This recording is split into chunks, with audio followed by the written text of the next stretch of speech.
অনেক সাধনার পরে কয়েক হাজার মাইল ক্রস পাড়ি দিয়ে অবশেষে ইংল্যান্ড অনূর্ধ্ব-21 দলের সাবেক ফুটবলার হামজা দেওয়ান চৌধুরী এখন লাল সবুজের। এই খবর চাউর হওয়া মাত্র বাংলাদেশ ফুটবল এখন বিশ্ব মিডিয়ার শিরোনামে। এটাই আসলে চৌধুরী সাহেবের ইম্প্যাক্ট।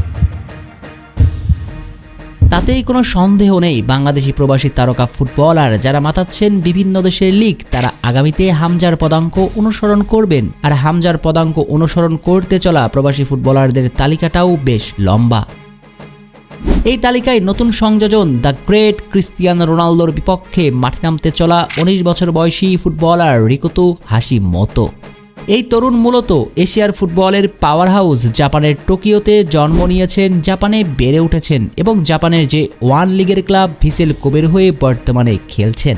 রিকোতে প্রথাগত একজন সেন্ট্রাল মিডফিল্ডার, মধ্যমাঠে দাঁড়িয়ে বল পায়ে যেন তিনি শিল্প আঁকেন। তার শৈল্পিক ফুটবলের জাদুতে বুঁদ হয়ে তার শৈশবের ক্লাব টোকিও ভার্ডির সমর্থকরা তাকে আর্জেন্টিনার কিংবদন্তি ফুটবলার জাদুকর রিকেলমির সঙ্গেও তুলনা দিতেন।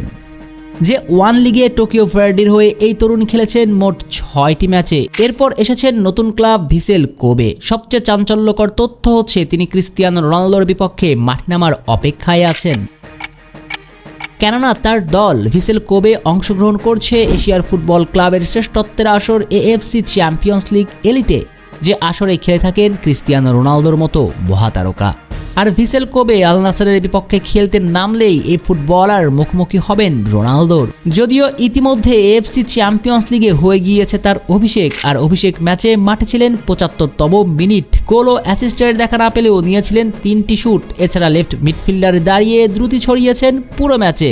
বোঝাই যায় কত বড় মাপের তারকা তিনি। আর আশার বাণীটা হচ্ছে, এই তরুণের জাপানের জন্ম এবং বেড়ে ওঠা হলেও তিনি মূলত একজন বাংলাদেশি বংশোদ্ভূত। বাংলাদেশ মাটির সঙ্গে তার সম্পর্কটা নারীর, অর্থাৎ লাল সবুজের দেশটার প্রতি তার রয়েছে শেকড়ের টান। কারণ তার মা জাপানিজ হলেও তার বাবা একজন বাংলাদেশি।